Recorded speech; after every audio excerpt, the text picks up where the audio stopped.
je suis touché par la présence de Dieu ce matin. Je ne sais pas, il me semble qu'il y avait de quoi de spécial ce matin. C'est peut-être juste moi qui ai vécu ça. Peut-être que je suis dans l'attente de voir quelque chose de merveilleux se passer. Et 2025 commence pour l'Église Emmanuel aujourd'hui, si on veut.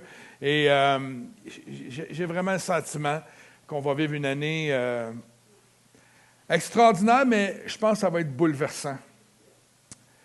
Pour ceux et celles qui vont désirer poursuivre Dieu au-delà de toute chose, ça va être une année bouleversante dans nos vies. Amen? Et je suis convaincu, au point où hier soir dans mon bureau, j'ai mis une petite musique douce pour prier, puis au point où ça m'effraie un peu. Dans le sens que quand Dieu décide de faire quelque chose, et puis qu'on est obéissant, puis qu'on le laisse faire, il peut se passer beaucoup de choses. Il peut nous sortir de notre zone de confort assez facilement. Mais c'est la beauté de la chose, parce que si on fait confiance en Dieu, de grandes choses peuvent arriver. Amen. Donc, j'ai commencé mon texte ici, embarquant, frères et sœurs. 2025 va être une année exceptionnelle. Exceptionnelle, où nous allons faire un voyage à travers la guérison de l'âme, nous allons faire un voyage à travers l'exploration de ce que l'Esprit de Dieu désire pour chacun d'entre nous et pour l'Église. Avez-vous atteint tous vos objectifs dans la vie? Pensez-vous que Dieu a terminé avec vous, que 2025, à partir de 2025, c'est l'année où les vacances commencent? Le ciel est arrivé, on se met 2 pieds sur le pouf, on attend le retour de Jésus. Pensez-vous que c'est ça qu'on est rendu? Si on est encore ici, que le Seigneur n'est pas encore revenu de son grand retour pour chercher son Église, je pense que c'est parce que le travail n'est pas fini. Et quand je parle de travail fini, je ne parle pas seulement de conduire la multitude à Jésus-Christ, mais je parle notre travail à chacun d'entre nous n'est pas fini. Après, je suis au Seigneur depuis 1989 et on dirait sérieusement qu'il y a encore tellement de travail à faire avec moi. Je me dis, Seigneur, comment ça se fait que ça fait autant d'années que je te suis, puis qu'il reste encore autant de choses à peaufiner dans ma vie, à améliorer, à m'approcher encore plus de toi. C'est impressionnant. Donc, en ordre chronologique, on va débuter l'année avec un jeûne et prière de 21 jours, que je pense beaucoup de gens apprécient pour ceux qui l'ont expérimenté au fil des années. Et je crois sincèrement que ce 21 jours de jeûne et prière va être comme ça va être 21 jours où nous allons ouvrir les écluses des cieux. Nous attendre à voir Dieu agir.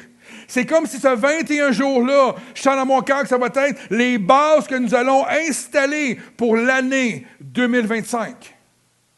Alors je vous dis, ne manquez pas ce 21 jours-là. Si vous me dites que vous n'êtes pas capable de jeûner, participez quand même aux soirées de prière. Amen. À partir de février, nous allons, à la fin du jeûne, nous allons découvrir ensemble comment atteindre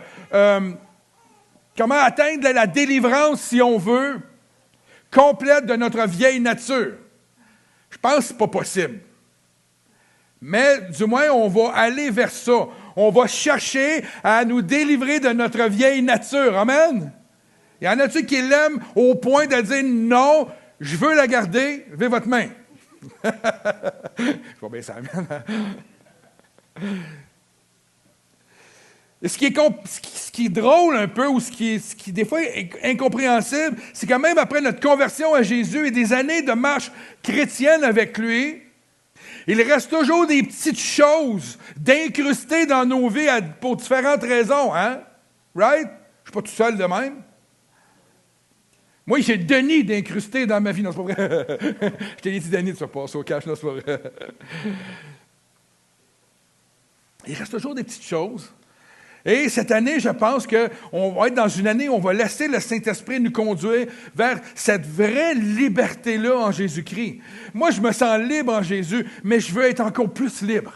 Je veux être encore plus libre dans ma tête. Je veux être encore plus libre de m'approcher de lui. Je veux être encore plus libre des choses que ce monde m'attire à aller pour aller vers les choses de Dieu. Amen.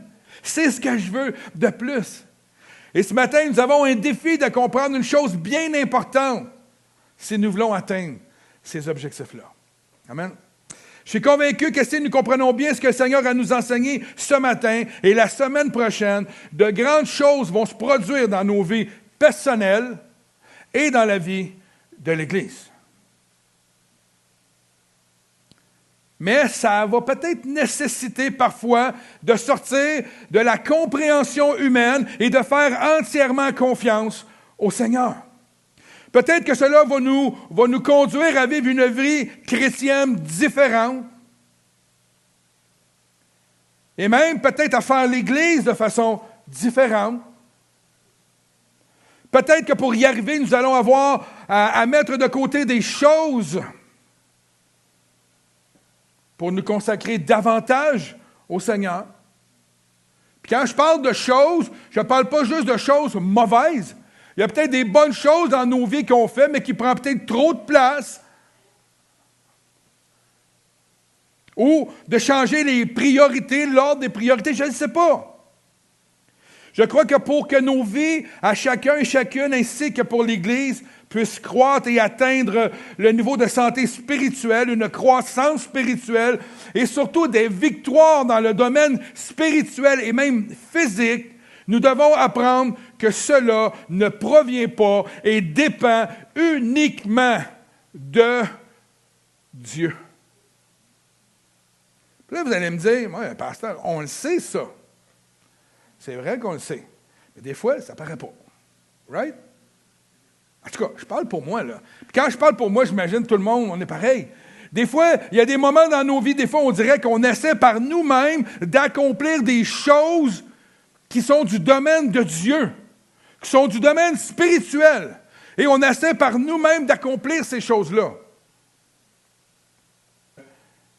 La clé de la vie chrétienne, frère, c'est qu'on comprenne que tout, notre salut, est surnaturel, spirituel et non humain.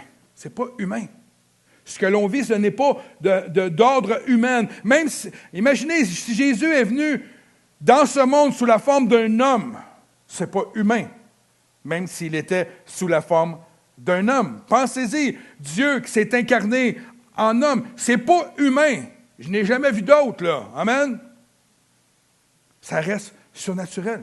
Lui, qui est le Créateur, qui a façonné le monde avec ses mains, avec sa parole, est né, imaginez, né dans une mangeoire, devenu un enfant, délivré et pardonné des hommes durant sa vie sur terre.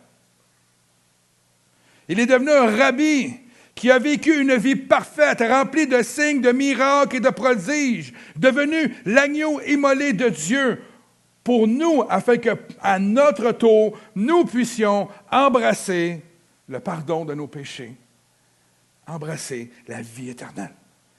Nous avons été réconciliés avec Dieu par son amour surnaturel qui s'est manifesté par Jésus-Christ. C'est surnaturel. Ce n'est pas d'ordre humain. Nous avons été réconciliés avec Dieu. Réconciliés avec Dieu.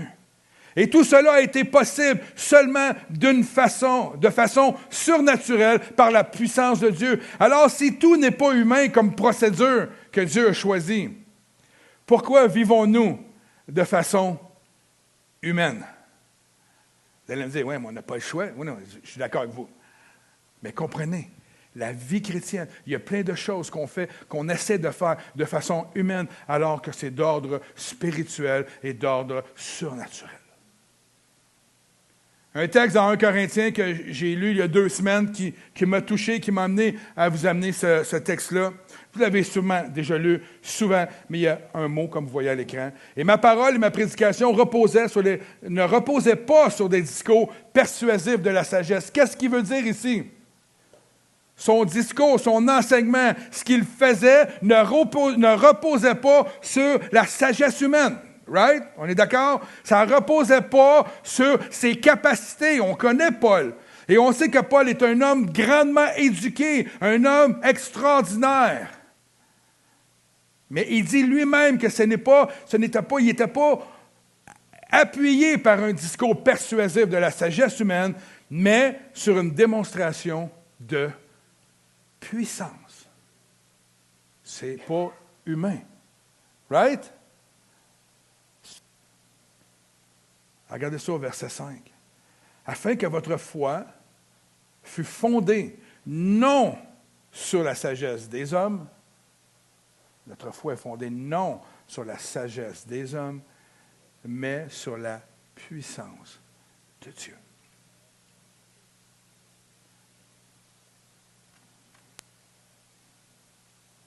Le mot puissance qui revient 2 fois, c'est le mot dynamis. On a un ministère de jeûne et prière avec ce mot-là.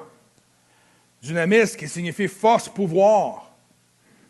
Mais dans les définitions, j'ai beaucoup aimé celle-là ici qui dit une puissance transmise par la nature de Dieu et qui agit en celui qui le laisse agir. Wow! Wow!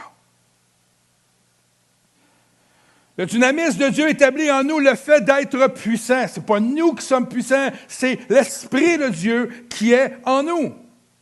Il nous amène, il nous conduit dans les synonymes, et quand on fait des recherches, à être efficace, à être énergique. Bon, il y en a qui sont trop énergiques. C'est peut-être de là que vient mon énergie. Elle nous amène à être intense. Et je trouvais ça intéressant, c'est-à-dire, ça nous amène à être fort, à être musclé. Donc, dans les synonymes de l'efficacité, de l'énergie, il y avait la force, le muscle, la robustesse, d'être vigoureux. Et être tout-puissant par celui qui vit en nous. Amen. Le dynamisme nous donne la puissance, comme il dit dans le texte, nous donne la force dans nos aptitudes, dans nos capacités, dans nos facultés, dans nos possibilités qui se présentent devant nous, dans notre potentiel. Quand je vous regarde, Dieu a placé en vous tellement de potentiel. Mais des fois, ces potentiels-là sont gelés un peu, sont neutralisés pour différentes raisons. Notre crainte, notre peur, notre manque d'estime de soi, il y a plusieurs, on est intimidé, il y a plusieurs choses, mais l'Esprit, le dynamisme de Dieu, le Saint-Esprit, la puissance de Dieu vient rendre possible, au-delà de nos peurs, le potentiel que Dieu met en nous. Et ça disait aussi qu'il nous donne le pouvoir. Il nous donne le pouvoir. L'Esprit de Dieu en nous nous donne le pouvoir d'accomplir certaines choses. Et il nous accorde de l'autorité, de la domination, de l'influence. C'est comme si on devient influenceur. Hein? Tout le monde veut être influenceur aujourd'hui. Bien là, vous l'êtes. Influenceur de Dieu, influenceur de son royaume à travers votre vie. Un peu plus loin dans 1 Corinthiens, ça nous dit ça au verset 12. « Or, nous n'avons pas reçu l'esprit du monde. » C'est important de comprendre, frère. Mais l'esprit qui vient de Dieu. Donc, ce n'est pas quelque chose d'humain. C'est quelque chose de spirituel. Afin que nous connaissions les choses de Dieu, parce qu'il est impossible à l'homme humain de connaître les choses de Dieu seulement par révélation de l'esprit. On peut comprendre les choses de Dieu. Right? Êtes-vous d'accord avec moi? Afin que nous connaissions les choses que Dieu nous a données par sa grâce. Et nous en parlons, non avec des discours qu'enseigne la sagesse humaine, mais avec ceux qu'enseigne l'Esprit, employant un langage spirituel pour les choses spirituelles. Amen? Spirituel est donc surnaturel, et donc quelque chose qui vient de Dieu. Le langage que nous avons, les paroles, quand on jase avec quelqu'un puis que ses yeux s'illuminent devant nous, c'est de toute beauté. C'est pas parce que tu es beau, tu es fin puis tu es gentil. Ça l'aide. Mais c'est parce que l'Esprit de Dieu en toi vient convaincre la personne qui est devant toi avec les paroles qu'il te donne. C'est ça la beauté d'être un enfant de Dieu. Il nous utilise pour toucher le cœur des gens. Donc, le titre du message cette semaine, c'est « Surnaturel est la vie chrétienne ». Surnaturel est la vie chrétienne. Quand nous lisons les Écritures, qu'est-ce qu'on voit dedans? On voit des hommes et des femmes de génération en génération avoir fait des actions extraordinaires. On en voit plein dans les Écritures, right? On voit ça. Et c'est le cas de qui? Noé, Moïse, Josué, Jésus, Pierre. On peut en nommer plein d'autres. Mais je pourrais nommer aussi Jocelyn, André, André, je pensais que tu avais vu le bord. André S, parce qu'il y en a deux. Je pourrais nommer plein de noms de gens dans l'Église.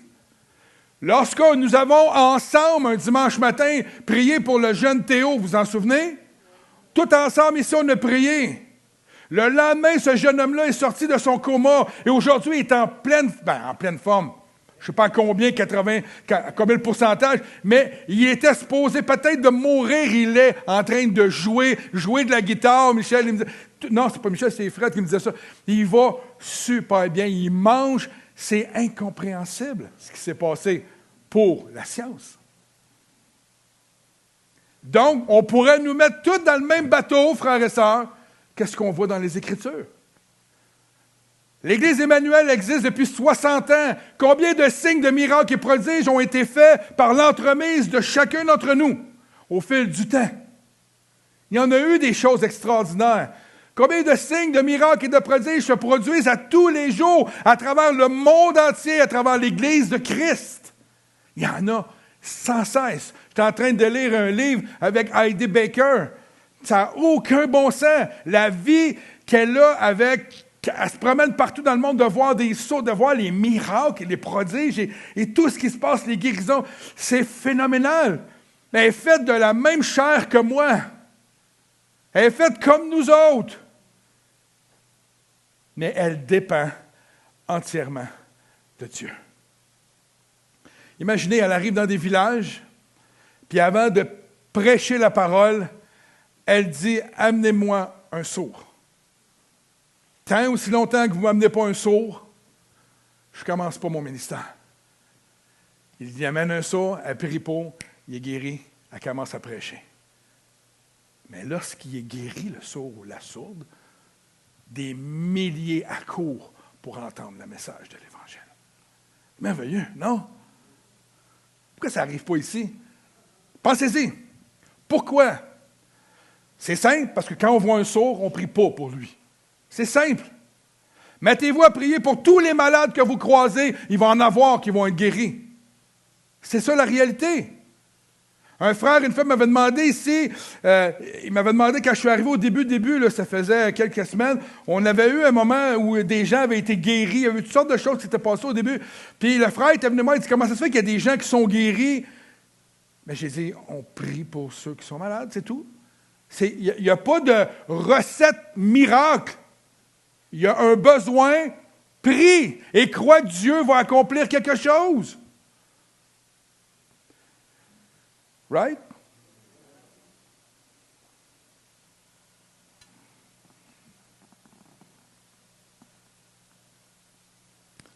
Dans le Nouveau Testament, les chrétiens du premier siècle ont été les premiers à faire l'expérience du surnaturel après l'effusion du Saint-Esprit, au point que leurs contemporains, que les gens qui les entouraient, étaient émerveillés. Ça le dit dans les Écritures, dans les Actes des Apôtres, on le voit, à quel point les gens étaient émerveillés. Pierre est mentionné dans les Actes des Apôtres au chapitre 3, verset 6, ça dit ceci. Alors Pierre lui dit, je n'ai ni argent ni or, mais ce que j'ai, je te le donne au nom de Jésus, lève-toi et marche. Il y avait un boiteux. Il n'y a pas de formule magique, là, on ne voit rien d'extraordinaire, mais il y avait confiance que Dieu pouvait le guérir, que Jésus pouvait guérir cet homme. Je ne pense pas qu'il a pris 6 mois pour prier pour la personne. Il est arrivé, il avait un besoin. Écoute, je n'ai pas d'argent, je n'ai pas d'or, mais ce que j'ai, je peux te donner. Il s'appelle Jésus. Lève-toi, puis marche. Comment?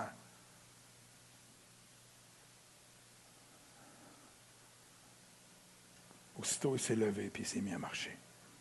Ça, c'est surnaturel. Malheureusement, beaucoup de chrétiens dans ce siècle, et je m'inclus dedans, cherchent encore ce qu'ils ont déjà. On possède tout. Mais des fois, on cherche. Mais on possède tout. On possède tout. La vie chrétienne est une vie surnaturelle et la raison pourquoi les gens... excusez-moi, je me suis... Oh non, c'est ça. Et la raison pourquoi les gens, à l'époque des apôtres, étaient émerveillés par les apôtres, c'est parce que le surnaturel faisait partie de leur quotidien. À tous les jours. Ça faisait partie de leur vie. En fait, ce qu'ils avaient, c'est ce que le monde n'avait pas. Ils étaient remplis de la puissance de Dieu. C'est pareil pour nous aujourd'hui. Ce que nous avons, le monde ne l'a pas. Le monde ne le possède pas. Alors, on devrait faire profiter au monde de ce que nous avons. Amen. On devrait aller, on le fait déjà à différentes manières, mais dans notre quotidien.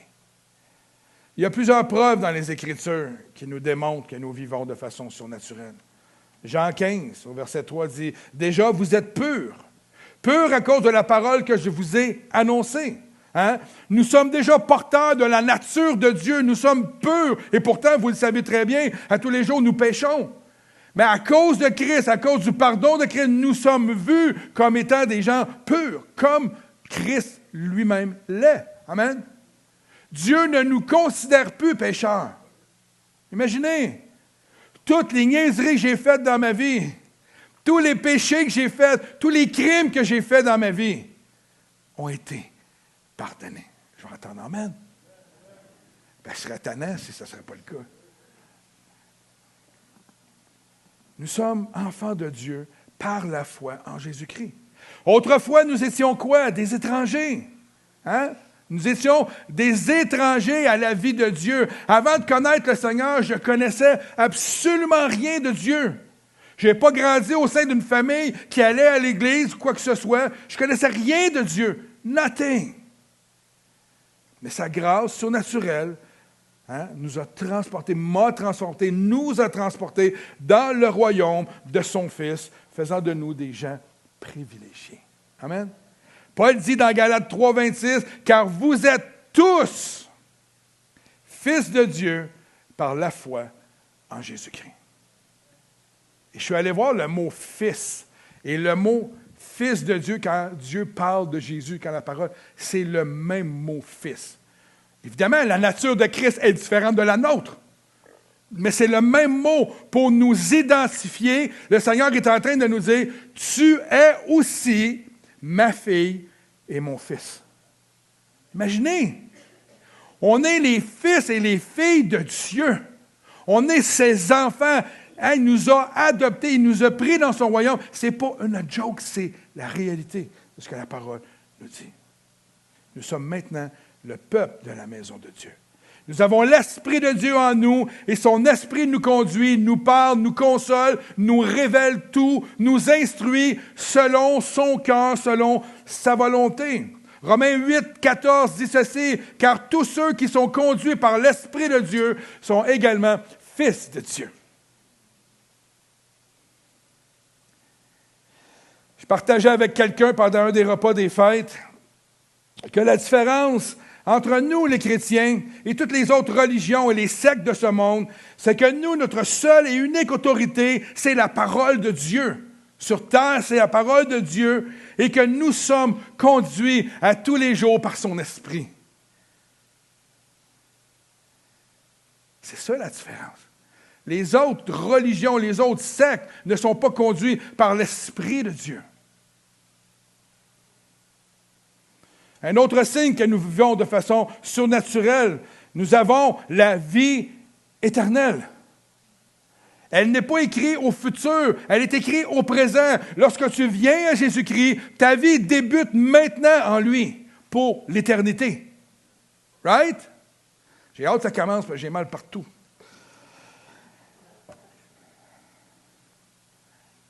c'est surnaturel, c'est une grâce extraordinaire.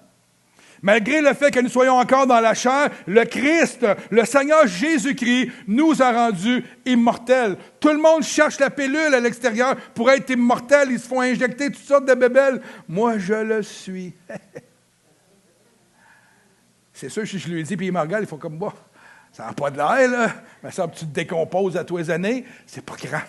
Je m'élève à tous les années. Plus que je vieillis, plus que je me rapproche de lui. Amen.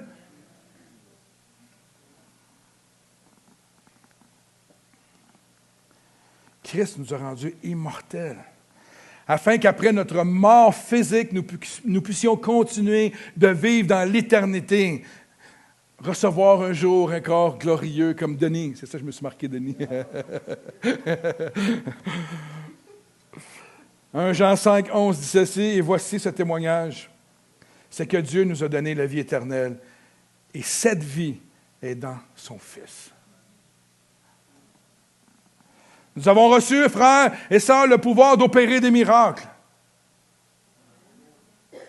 Nous avons reçu le pouvoir d'opérer des miracles. Me croyez-vous?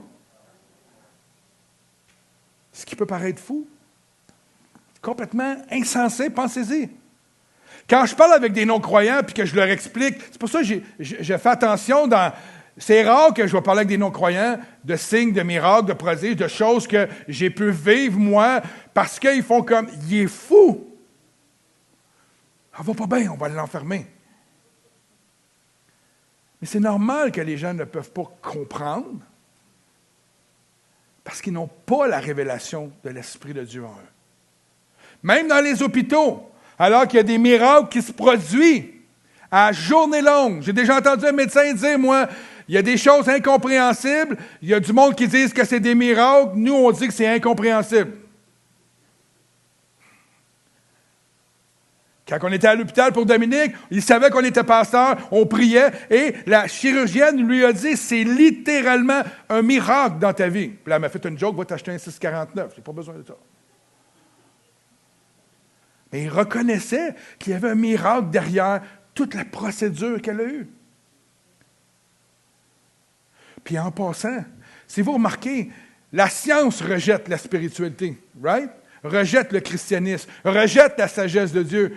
Mais nous, comme croyants, on ne rejette pas la science. Pourquoi? Parce que c'est Dieu qui a créé la science. C'est Dieu qui donne à l'homme l'intelligence. Alors quand l'homme a besoin d'une machine pour garder en vie un petit jeune homme de 4 ans, pour pas qu'il meure, afin de nous permettre à nous de prier, puis qu'ils reçoivent la guérison, la science a contribué, mais la science, ça vient de Dieu. Donc, tout vient de Dieu.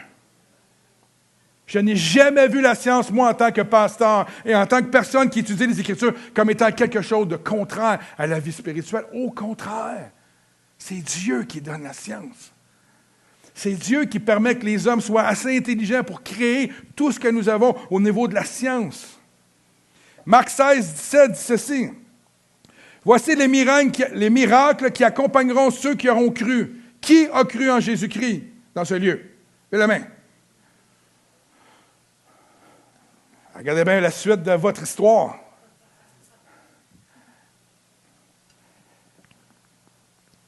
Hein?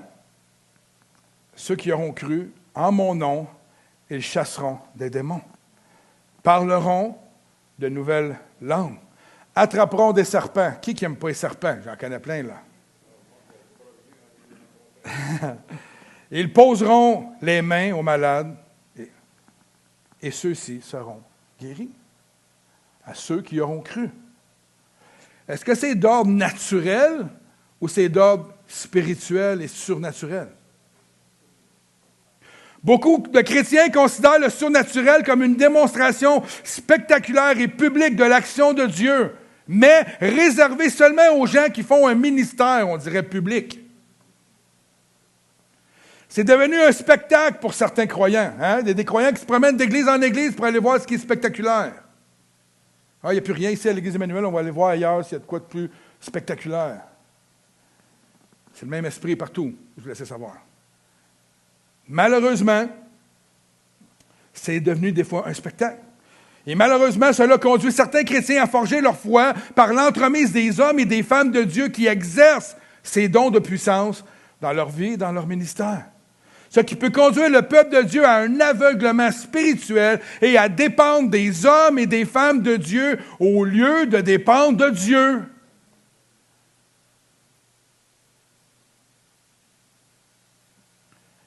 Tous ces enfants, sans exception, sont appelés à vivre le surnaturel en Jésus-Christ et non une certaine catégorie de chrétiens. Le surnaturel n'est pas un spectacle réservé à une élite spirituelle, mais en acceptant Christ comme sauveur, nous avons une vie surnaturelle qui prend place en nous automatiquement, naturellement, sans que tu le demandes, elle va venir quand tu acceptes Jésus-Christ.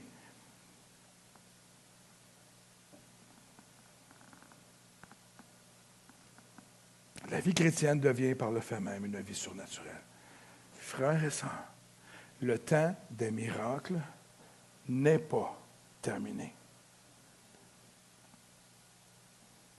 Il y a des impossibilités dans ta vie, c'est pas terminé.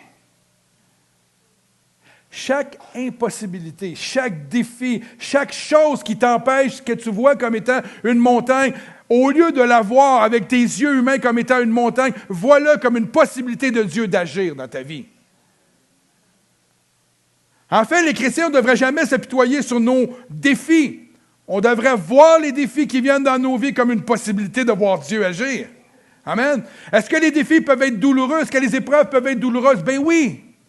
Et on n'est pas en fait en bois ou en vitre ou en quoi que ce soit. Mais Dieu est là, avec nous, nous accompagne, nous délivre, nous donne les solutions. C'est ça la beauté d'être un enfant de Dieu. On ne marche plus seul. Sa puissance nous accompagne, son amour nous accompagne, sa grâce nous accompagne. Tout ce que nous avons besoin nous accompagne tous les jours. Amen.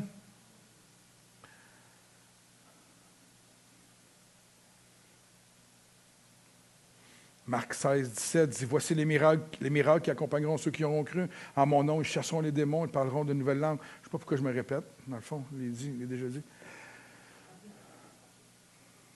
Il y a beaucoup de chrétiens qui ne s'attendent plus aux miracles. Ils vont y croire ou ils vont croire au miracle de la mer Rouge, ils vont croire au miracle de Jésus qui guérissait, mais c'est comme s'ils sont convaincus que ça fait partie d'un passé. Un tel raisonnement est faux et contraire à la parole de Dieu. La parole proclame l'inverse, on l'a vu jusqu'à maintenant. Elle proclame que Dieu habite en nous, qui à travers nous va opérer des signes, des miracles et des prodiges. La parole dit même que nous allons accomplir de plus grandes choses que Jésus-Christ, ce qui est une absurdité totale, mais c'est la parole qui le dit. Un jour, un frère que j'appelais de façon régulière parce que son épouse était très malade, et je l'appelais pour lui dire qu'on priait pour son épouse. Et une journée, je l'ai appelé, puis il m'a dit, « J'aimerais ça que tu arrêtes de prier pour elle. » Je dis, « Elle guérit? » Il dit, « Non, Dieu ne la guérira pas. » J'ai fait, « Ben voyons. » Et ça fait des années qu'on prie pour elle, puis c'est pas vrai la guérison, ça n'existe pas la guérison, puis vous nous faites miroiter ça dans notre tête comme si c'était pour elle. Là, je capotais. Je faisais comme, ben voyons, Dieu guérit. Tout le monde probablement a été témoin de guérison dans leur vie chrétienne. Et j'étais triste, parce que ce que ses yeux voyaient, c'est son épouse qui n'était pas guérie. Et c'était comme, il était limité à ça. Mais à cause qu'il voyait ça, il ne croyait plus dans la guérison. Pour vivre dans le surnaturel, nous devons passer par le renouvellement de notre intelligence. Et c'est ça qui transforme nos pensées, notre façon de croire, notre façon de voir les choses. Et ça nous permet de voir les choses selon l'angle de Dieu et non pas selon notre perception à nous. Les situations que nous vivons changent en fonction de nos pensées, frères et sœurs. Ce que Pierre a expérimenté c'était la nuit, vous vous en souvenez, la tempête, là, et puis avec les disciples, ils sont dans la barque, puis à un moment donné, ils voient une ombre au loin. Alors, ils se mettent à paniquer, ils pensent que c'est un fantôme, c'est ça que la parole de Dieu dit. Puis à un moment donné, l'ombre s'en rapproche tranquillement et ils entendent la voix du Messie, ils entendent la voix de Jésus. Et qu'est-ce que Pierre ferait au moment où il entend, alors que tout le monde paniquait? Il a cru que c'était lui. Qu'est-ce qu'il a fait? Il a débarqué de la barque puis est allé vers Jésus. Un miracle s'est produit. Parce que ses pensées venaient d'être changées instantanément, parce qu'il a vu Jésus, il a reconnu Jésus, Jésus lui a parlé, et ses pensées de voir un fantôme ou de croire dans n'importe quoi a changé. Il y a un moment charnière où il a basculé vers la foi de croire dans le miracle. Bon, on va faire une petite illustration vite. Si demain matin, quelqu'un nous appelle et nous dit « Mon enfant est malade », avez-vous la foi de croire que Dieu peut le guérir après avoir vu Théo être guéri? J'ai vu un sourd être guéri une fois, moi. Pensez-vous que quand il y a un sourd qui vient en avant, je fais comme, oh non, je ne ferai peut-être pas. Non, non, je l'ai vu de mes yeux, attesté par un médecin. J'ai plus la crainte de prier pour quelqu'un qui est sourd. On a besoin de vivre, on a besoin d'entendre, on a besoin de voir ce que Dieu veut qu'on voit, et non pas ce que nous, on voit. Il y a un déclic qui s'est produit dans son esprit à Pierre, et il sait désormais que le surnaturel de Dieu est possible. Il était effrayé, incrédule, comme souvent nous, on peut l'être. Maintenant, il marche sur l'eau avec Jésus. Pensez-y. Puis qu'est-ce qui est arrivé quand il a commencé à caler? Non, mais il a commencé à caler pour une raison. Donc, au lieu de garder ses yeux sur la possibilité que Jésus lui offre, il a commencé à regarder son environnement. Et à partir de ce moment-là, sa foi a décliné. Puis il a commencé à caler. C'est pour ça que je vous disais, notre vie chrétienne, c'est pas juste une course, c'est aussi un marathon. C'est long. Puis tout le long de notre vie chrétienne, on court, on avance, des obstacles arrivent. Puis des fois, on a tendance à enlever le focus sur Christ, puis là, on se met à caler dans notre épreuve, à caler dans notre bobo qu'on a. Mais à un moment donné, il faut se réveiller puis dire, non. Il faut que j'arrête de regarder la situation. Il faut que je lève mes yeux vers le ciel. Je lève mes yeux vers Jésus. Puis que lui me donne la foi de marcher sur la situation. Amen. Un texte de Romains 12, je voulais juste le citer, mais je l'ai mis finalement à l'écran. Ne vous conformez pas au siècle présent. Le mot « conformer » aussi, c'est ne pas faire, ne pas adopter, si on veut, les modes de vie, les modes de pensée, les modes de ce siècle présent, de la sagesse humaine, si on veut. Mais soyez transformés par le renouvellement de l'intelligence. Afin que quoi? Que nous puissions discerner quelle est la volonté de Dieu. Ce qui est bon, ce qui est agréable et ce qui est parfait. J'aime, ce texte-là devrait être gravé sur les murs de l'Église. Ça devrait être le texte que vous priez sur vos enfants à tous les jours. Que vous récitez, vous, à tous les jours dans une prière, de dire au Seigneur, Seigneur, renouvelle aujourd'hui mes pensées. Parce que l'extérieur, on vit dans ce monde et on est dedans, on est trempé dedans, on est bombardé de toutes sortes de choses. Et il est facile, frères et sœurs, de se mettre à croire dans les choses de ce monde. Pas parce qu'on est faible dans la foi, pas parce qu'on n'est pas bon, ça n'a aucun rapport. Ce n'est pas de la condamnation aujourd'hui, c'est une réalité. Si vous prenez un pinceau qui est dans la peinture blanche puis vous le mettez dans la peinture bleue, il va devenir bleu. C'est gros, hein? C'est scientifique. On vit dans ce monde. On vient une fois par semaine ici, on est ensemble, mais après ça, on retourne dans le monde. Faisons attention. Faisons attention, gardons nos yeux là, nourrissons-nous de cette parole. La parole de Dieu, elle nous garde, elle nous protège, elle garde nos pensées captives en Jésus-Christ. Dans sa présence, quand le texte qui dit prier sans cesse, tu ne peux pas passer 24 heures à genoux à prier, mais tu peux sans cesse, continuellement dans ta journée, te référer à ton Seigneur, à lui parler, à lui dire, hey, là, je suis dans telle situation, Seigneur, donne-moi la force, donne-moi ci. On peut tout faire en Jésus-Christ. C'est sûr que si vous parlez à haute voix au bureau, ça peut paraître bizarre. Il y a juste Jérémie qui fait ça. Puis il ne paraît pas bizarre à son bureau, il peut faire ça. Il est aumônier dans un hôpital. Fait que quand il passe devant son bureau puis il parle tout seul, ils font comme c'est normal. C'est normal. Il est bizarre, tu es un chrétien.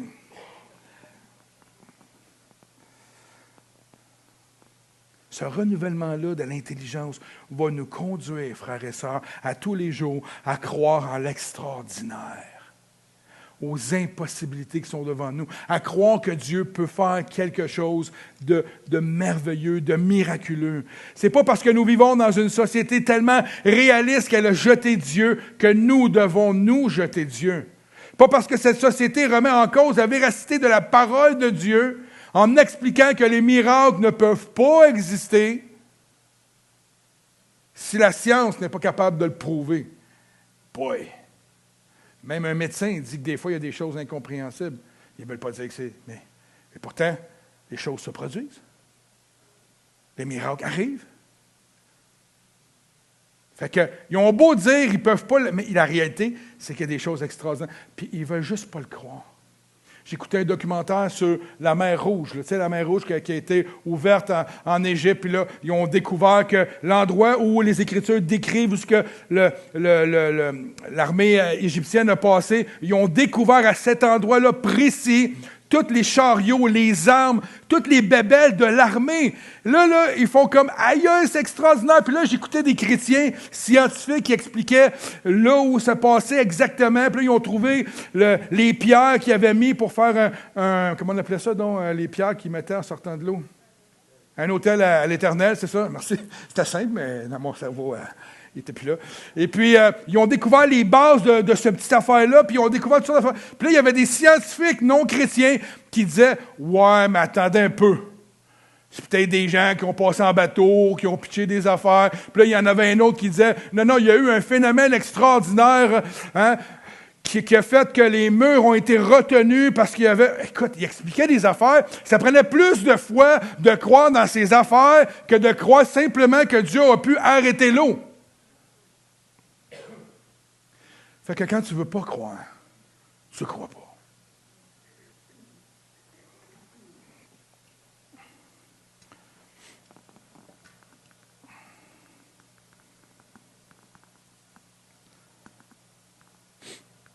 La société ne croit pas, et malheureusement, parfois, on ne croit pas nous aussi. C'est comme si on était influencé des fois dans... Il n'y a pas de limite à Dieu. Il n'y en a pas de limite. Et j'ai souvent vu, dans les pasteurs, là, des gens que je connais, dans les enseignants, les docteurs de la loi, des choses comme ça, des gens essayer d'utiliser des méthodes du monde pour arriver à voir Dieu agir dans la vie des gens dans l'Église. Ça ne sert à rien.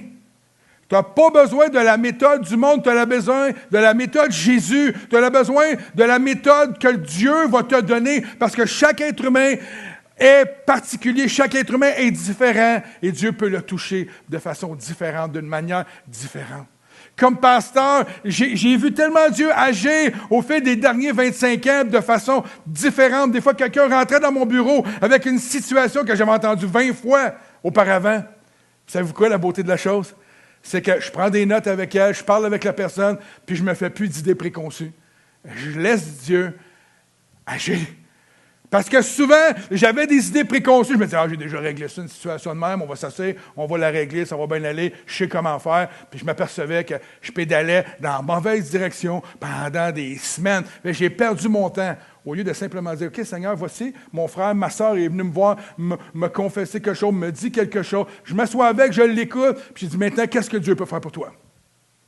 Pas normal. Pas ma méthode. Parce que Dieu peut me surprendre. La pensée de dire, si un homme ne peut pas le faire, pourquoi Dieu le pourrait? C'est pas la pensée qui doit être véhiculée dans l'Église. Hein? Qui sommes-nous pour nous comparer à Dieu? Right? Derrière ce phénomène, il y a clairement une stratégie de l'ennemi qui, par le doute et l'incrédulité, amène le monde à ne plus croire au miracle. Avez-vous déjà été à l'Oratoire Saint-Joseph? Vous n'avez jamais été là? C'est impressionnant, hein? Quand je suis allé dans l'allée où il y avait des béquilles, ces murs, là, il y a eu des milliers de guérisons. Pas une, pas deux, des milliers de guérisons. Puis tu marches là, puis tu fais comme... Ce que j'ai fait, moi, depuis que je suis chrétien. Moi, c'est ça qui me bouleversait. Comment il s'appelait, le frère André, je pense? Ah non.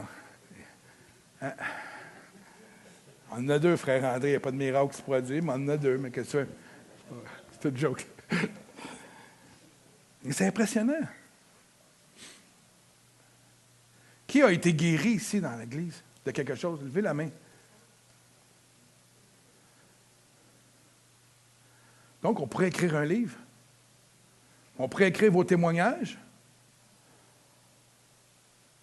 On devrait se partir à un poste de radio puis dire au monde entier qu'il y a eu des guérisons dans la vie de telle personne, telle personne. Savez-vous quoi? Les chrétiens vont applaudir, puis les incroyants vont faire comme, bah oui, hein, oui, ils s'assient ensemble, c'est le, ils se racontent des histoires. Là.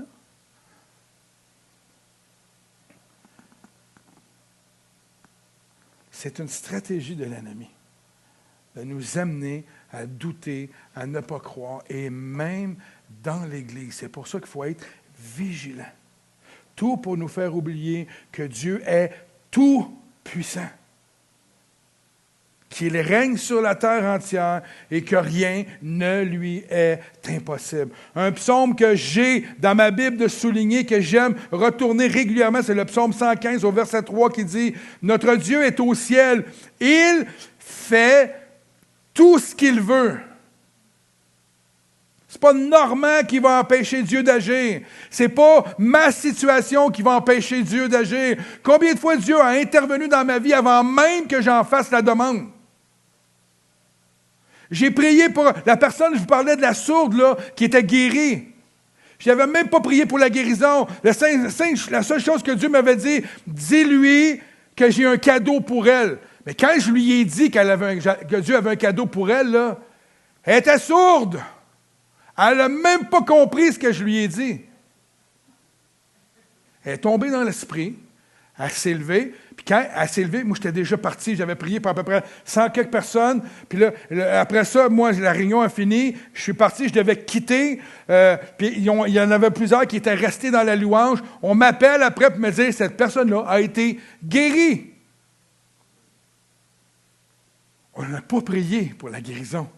Fait que si Dieu veut faire de quoi dans ta vie, il va le faire. Mais si toi, tu es disposé en plus de ça et que tu dis à Dieu, go, va dans ma vie, interviens dans ma vie, nettoie ma vie, enlève ce qui n'est pas de toi dans ma vie, Dieu va le faire avec joie en plus de ça. Dieu ne nous force pas. C'est un gentleman. Nous devons le laisser Dieu diriger. Amen. Marc 8, 23, 25 dit ceci. Il prit l'aveugle par la main et le conduisit hors du village. C'est Jésus qui fait ça. Puis, il lui mit de la salive sur les yeux. On va prier tantôt, OK? C'est correct? Je me suis brassé les dents un matin. Lui imposa les mains et lui demandait s'il voyait quelque chose. Mais regardez bien la beauté, comment c'est particulier cette histoire-là. Et il regarda, hein, j'imaginais la personne aveugle, elle regarde, j'aperçois les hommes, mais je les vois comme des arbres. Fait que c'était flou.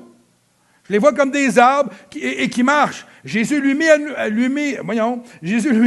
de nouveau les mains sur les yeux, et quand l'aveugle regarda fixement, il fut guéri et il vit tout distinctement.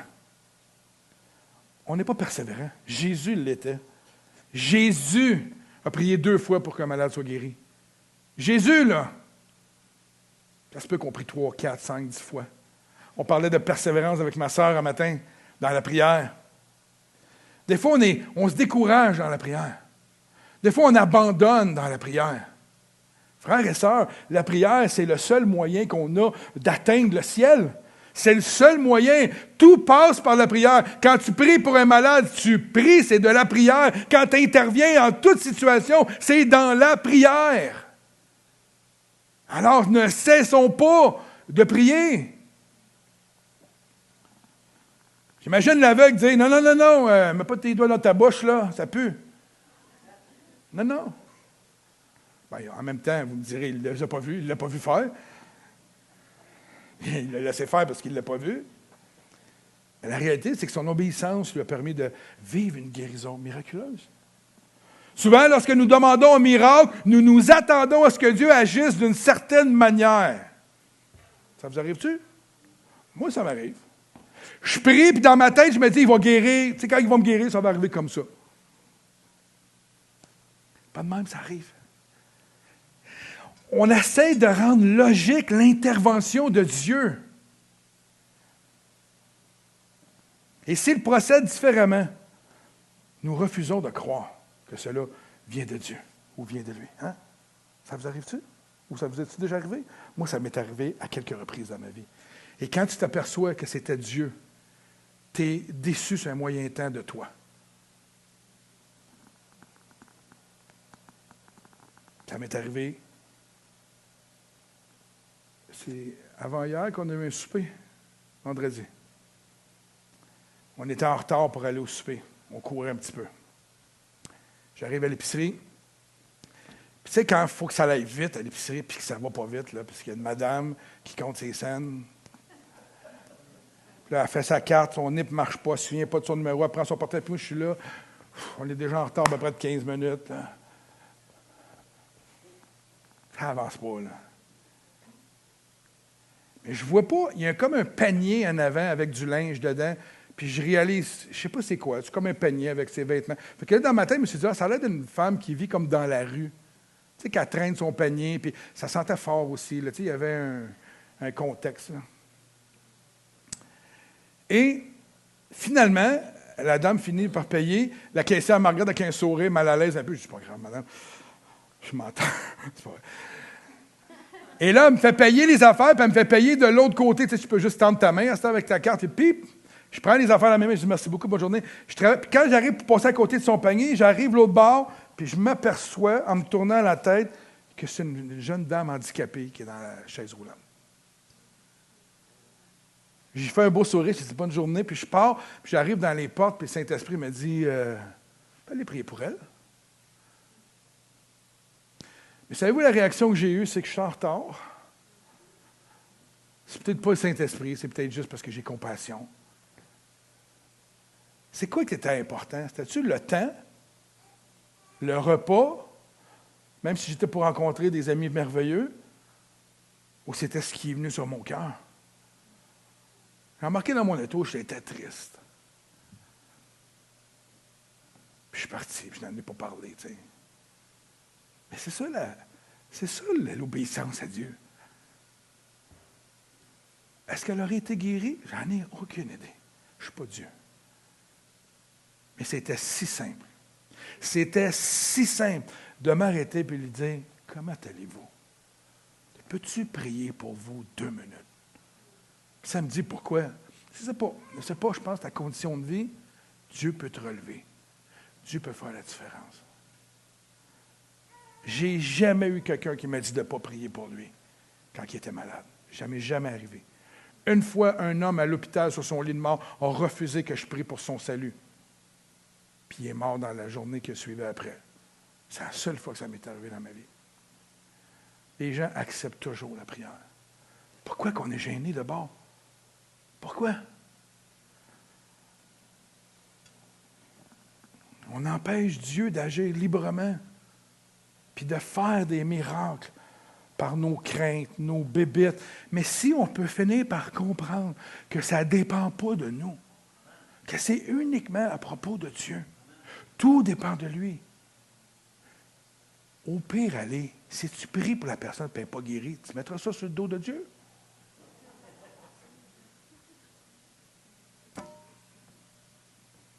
je ricane, là, mais si on prie, ça m'est arrivé des milliers de fois de voir des gens pas guéris. Mais ça ne m'empêche pas de continuer de prier parce que j'ai vu d'autres être guéris, d'autres être transformés, d'autres être bouleversés. Quand vous avez une parole dans votre cœur un dimanche matin, puis que vous voulez l'élever à haute voix, mais que vous dites, ah non, c'est peut-être que ça vient de moi, peut-être que ce n'est pas de Dieu.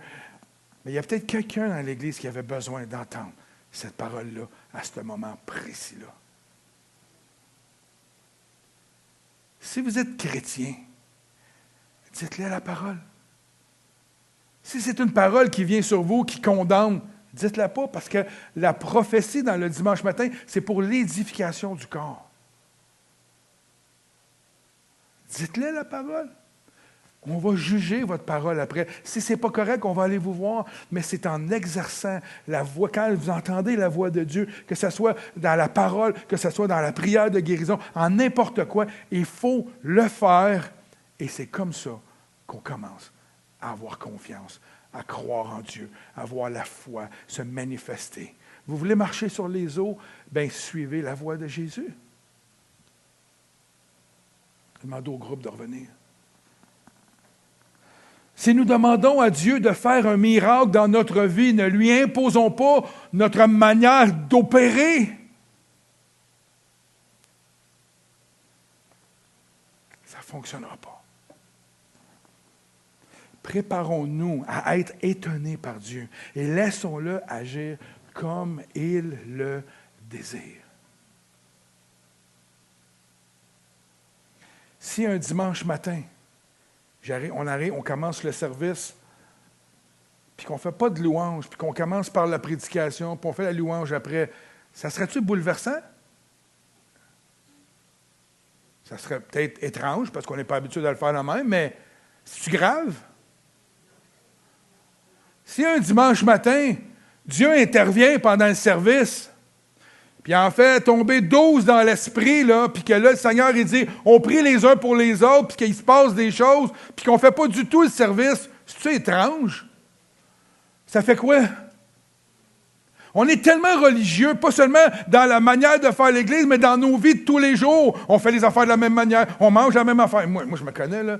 Je mange juste la même chose. Je vais dans un restaurant, c'est pour telle sorte de nourriture. Puis là, si tu vas dans un restaurant et me dis « Ah, mais tu devrais prendre le spécial du jour. » Non, je suis venu ici pour ça. Je suis maladivement religieux.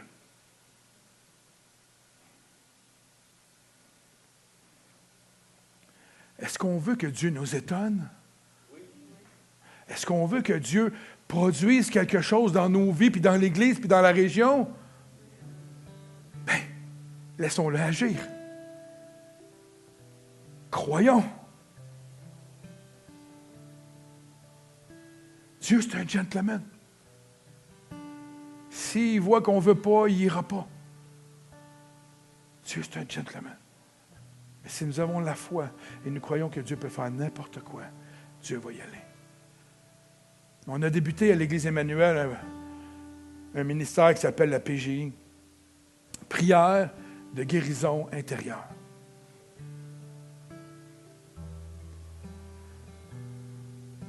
Et ce que j'aime dans ce processus-là, que j'ai fait depuis 25 ans dans différentes dimensions, mais là, on le fait, on le pratique littéralement. On a commencé à le faire avec différentes personnes dans l'Église. Ce qui est extraordinaire, c'est que la personne qui a besoin d'aide, de guérison, de peu importe quoi, elle s'assoit avec un groupe d'individus. Puis vous savez qu'est-ce qu'on fait? On ne sort pas des procédés de psychologie, on ne sort rien de ça.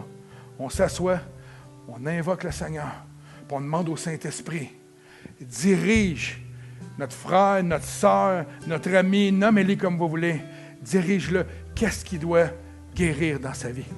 Et on laisse le Saint-Esprit nous parler. Je vous dis que c'est déstabilisant. Parce qu'on peut être assis 5-10 minutes à attendre que l'Esprit de Dieu parle. Mais quand Dieu parle, c'est capotant. Parce que tu ne t'attendais pas pantoute la direction où ça allait. Et là, tu vois Dieu opérer dans l'individu devant toi. Tu vois l'Esprit de Dieu agir dans la personne. Et point par point, par situation, par n'importe quoi qui a marqué sa vie dans le passé, Dieu vient guérir petit à petit pour rendre l'individu libre en lui. J'ai quelqu'un qui est rentré dans mon bureau qui, pendant 50 ans, vivait avec des choses, avait de la misère à dormir. Il s'est assis dans mon bureau. Lui, il connaissait exactement c'était quoi le problème. Donc, on n'a pas eu besoin de faire un grand retour en arrière. En 1 heure, on a passé à travers cette dimension-là de laisser l'Esprit de Dieu le conduire dans ses bobos. Et il a été guéri. Et aujourd'hui, il dort bien. Aujourd'hui, ce problème-là ne fait plus partie de sa vie. Est-ce qu'on peut laisser Dieu faire son travail? Si on essaie de faire le travail de Dieu, on va tourner en rond. Laissons Dieu agir. Je vais terminer avec ça. Nous devons faire confiance au Saint-Esprit. Il connaît tout de nous. Tu sais, des fois, on pense qu'on se connaît. Non, non. On ne se connaît pas bien. Parce qu'on a des masques dans nos vies. Pas avec Dieu. Dieu, il n'a pas de masque. Dieu connaît tout de ta vie. Il connaît nos blessures, il connaît nos traumas, il connaît comment ça s'est fait, puis comment tu peux t'en sortir. Il connaît la solution à tes guérisons, il connaît tout ce que tu as besoin pour pouvoir croître et être bien dans ta relation avec Dieu et avec les autres. Faisons-lui confiance et vivons une vie qui est surnaturelle, mais à sa manière. À sa manière. Amen. Levons-nous ce matin.